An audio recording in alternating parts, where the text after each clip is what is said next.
Well, today I'm unboxing the DJI Osmo Action 5 as well as the DJI MIC 2. You're seeing and hearing both of those right now. All right, to start off, I have the DJI Osmo Action 5 Pro. I am super excited about this. Next up is the DJI MIC 2. Really excited about this as well. And then a couple things to go with that mic, which are two of the DJI Lavalier mics. And then because I use a Sony a7S III as my main camera, this is directly from DJI and it's an adapter to go into the hot shoe to have no wires and basically digital audio from the DJI MIC 2, which is hopefully going to be awesome. Well, I think this is a good bit of kit to start me off in the DJI world. I've been eyeballing this Osmo Action 5 Pro for a bit now, and I've been wanting to get into wireless audio. That way I can connect mics like this directly to other DJI products, as well as directly to my Sony camera. These things do a lot of different things. They record internally, they record wirelessly, and everything in between. And at the end of this video, we'll have some samples from the Osmo Action 5 Pro, as well as audio samples from the DJI MIC 2. Well, what do you say we start off with this Osmo Action 5 Pro?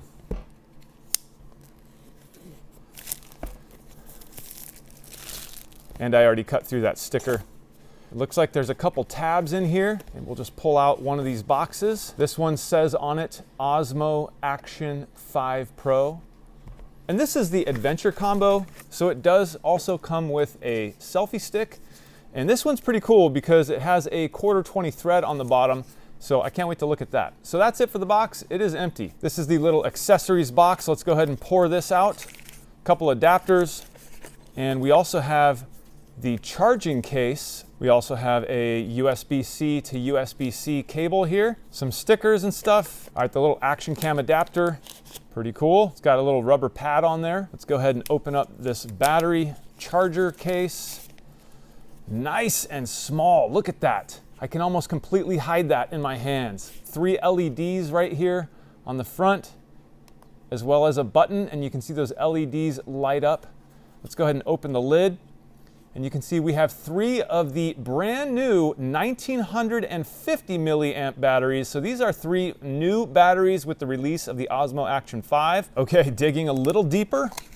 Let's open the box that says Osmo Action 5 Pro. Looks like this is the camera right here.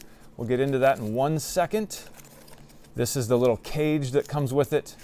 Inside this cage is packed a few more little bits and pieces. So interestingly, in this adventure combo, you get 2 of these. And this cage, so this little clasp here must just loosen just enough to get that camera to slide in there. That's pretty cool. And here is the camera itself. This is what we want to see. Why does that feel so small?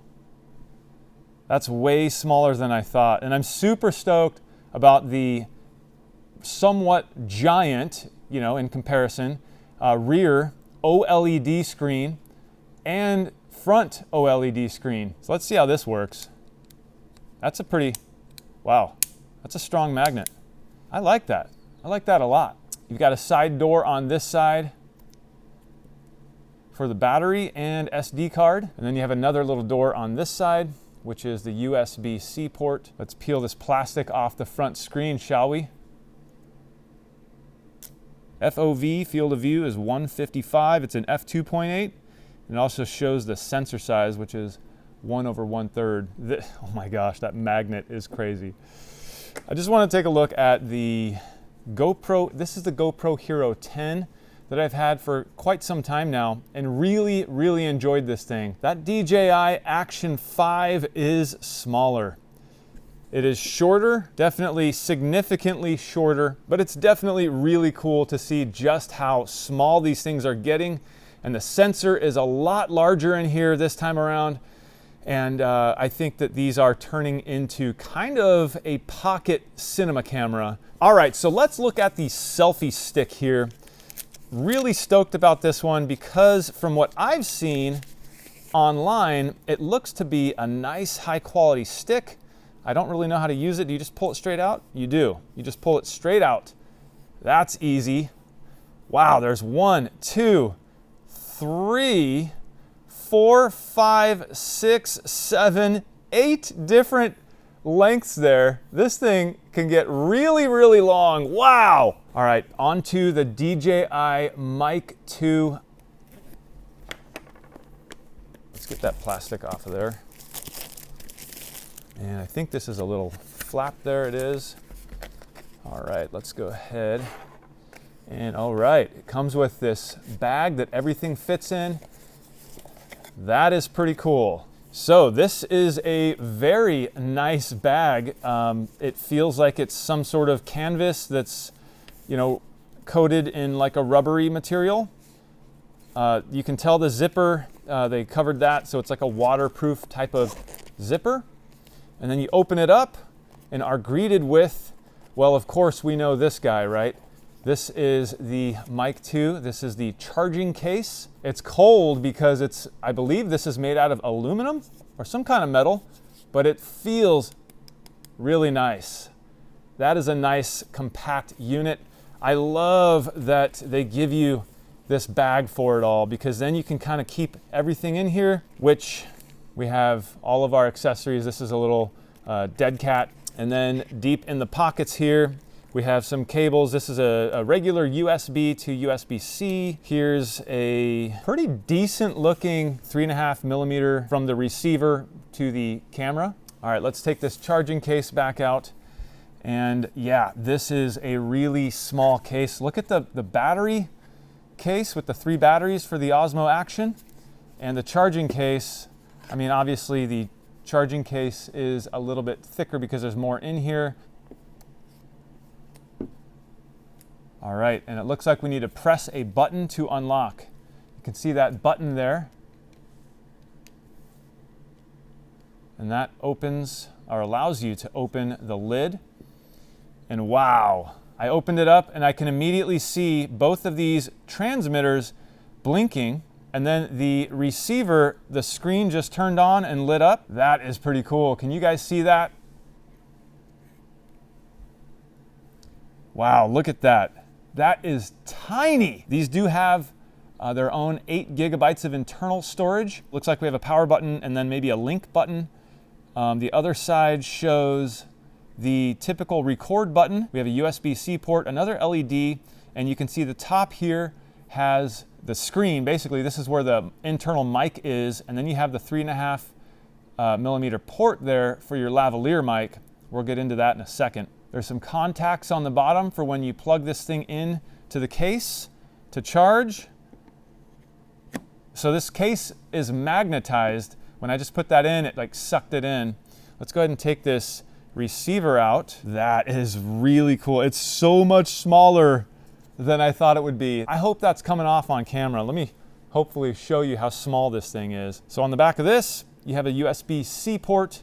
You also have this little cover which exposes some pins here. And these pins are what something like this adapter is gonna slide onto. Let's put that cover back on there. Looks like you have an orange port that says out, and then you have a headphones port, which is the black one, and there's a little picture of headphones on there.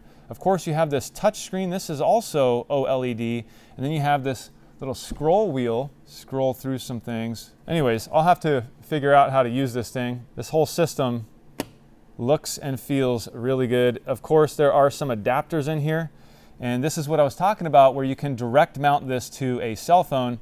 If your cell phone has a USB-C port, this little adapter will slide right onto the receiver and then right onto your phone.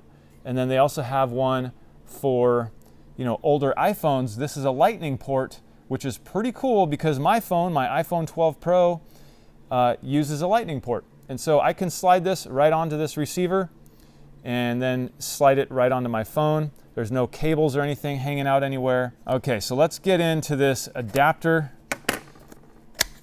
All right, so this is just a small little adapter. This adapter is one of the reasons that I went this route with DJI versus something like the Rode Wireless Pro. seriously considered the Wireless Pro. I was certain that's what I was going to get. But after I started kind of rethinking everything and realizing just what an ease it's going to be to use this system without having wires, without having to have cold shoes everywhere, I decided on the DJI, and this was a huge reason because I wanted a solution for my Sony a7S III.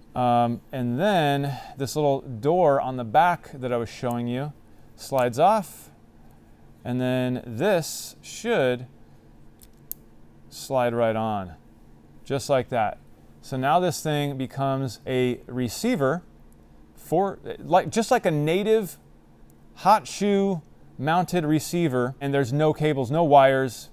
It's a digital connection. And last but not least, let's go ahead and open one of these lavs so we can take a look at it. I didn't quite like the fact that these weren't screw-in lavs like on my Tascam. However, they are designed with a 90-degree angle on there, so something pulling on this wire is not just going to have perfect inline force to pull that out. But the other thing that I saw, this back clip on the transmitter does have a dedicated spot for this wire, a dedicated home within the back clip here that routes the wire, and it holds it very securely. So you have two forms of security here. Overall, I like the feel of the wire here on the lav mic. I'm going to take off this foam windscreen here and see what the actual lav looks like. That doesn't look bad. That actually looks pretty good there. And then we have the clip here, and the clip itself seems pretty strong. This is how I plan on using it with a lav, but I do like the option of being able to just clip this on in a fast-paced situation where you just need to maybe hook this thing up to your phone, clip this on your shirt or your jacket, and have audio good enough right from this thing here. You can obviously record internally on this and have backup, or you can transmit wirelessly to the receiver, which is hooked up to whichever device you're going to be filming on. To me, all of these features, the size of this, the fact that it'll connect right away to the Osmo Action 5 without the receiver, because the receiver is built into the Osmo Action 5, the fact that that means that this is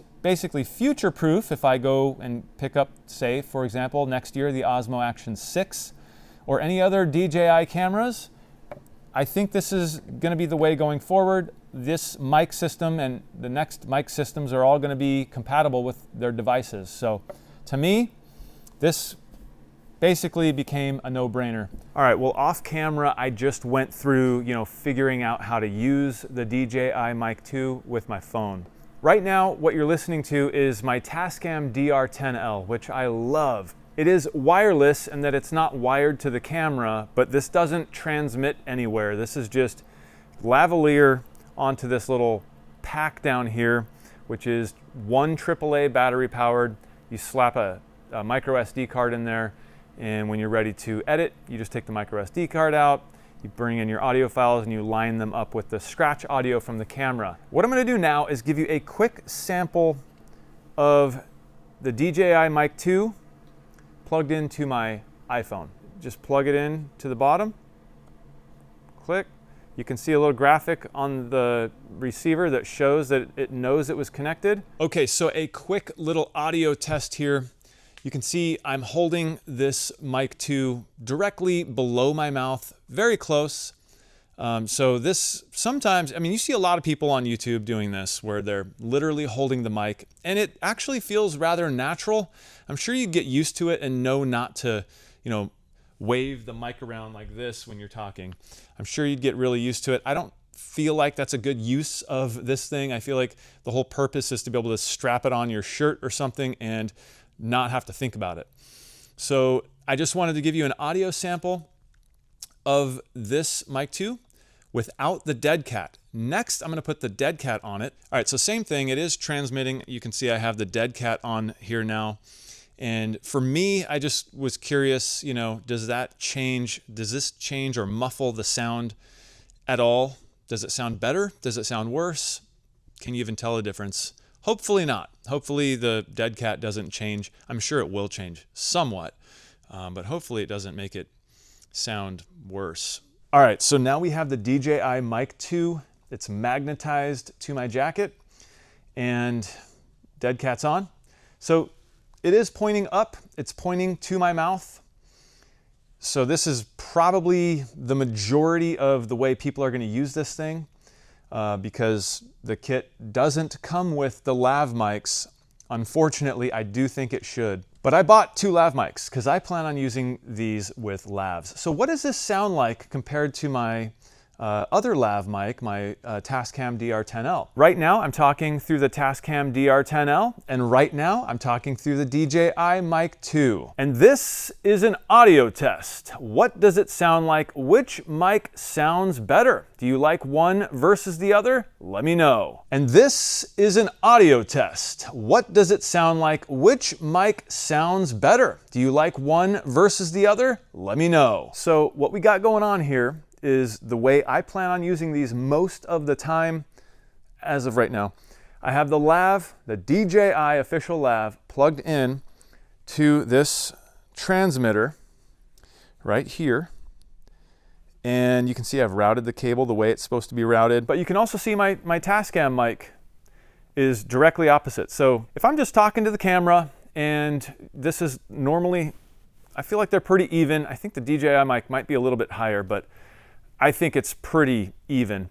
All the gain settings and everything on the transmitter and receiver are set to 0, so I'm not sure if it's going to be a lot more quiet, and I'm going to have to boost it in post compared to the Tascam. I just don't know. I haven't had a chance at all to mess with these. So what do you think? How does it sound? Lav versus lav. Direct recording, on the Tascam versus transmitted recording. Both are 24-bit, but you have one being sent through the airwaves. And does that somehow degrade the sound? Does the DJI just sound way better? Does the Tascam just sound way better? You guys let me know. The other thing I want to try, I believe if I just press this button here, press it, no. Okay, I was pressing it too long. So I just did a quick press, and you can see that red light came on. And what that means, hopefully, is that it is recording 32-bit float audio into the actual transmitter itself. So not only am I being transmitted in 24-bit to the iPhone, but internally it's recording 32-bit. Well, here's the sample video footage out of the DJI Osmo Action 5 Pro. It is a gray and dreary day, so it's not going to be super colorful, but we are filming in 10-bit D-Log-M, and I will put a little bit of a grade on it just so you can see a little bit of difference from what's coming out of the camera to now with a little bit of a grade. I do have the DJI Mic 2 with the lav on, connected to the Osmo Action 5. To my ears, I can hear an echo here off of my garage and everything, so if you're hearing an echo, that's probably what that is. I really do hope you enjoyed this unboxing. I hope you enjoyed this first look at the Osmo Action 5 Pro and the DJI Mic 2. It's been eye-opening for me. I hope you learned something like I have been doing and still am doing. And if you did, don't forget to hit that thumbs up. It really helps this video and the channel. And if you've watched this far and you're not a subscriber, consider subscribing. I'm Jimmy for the General Expert channel here on YouTube, and I will see you in the next one.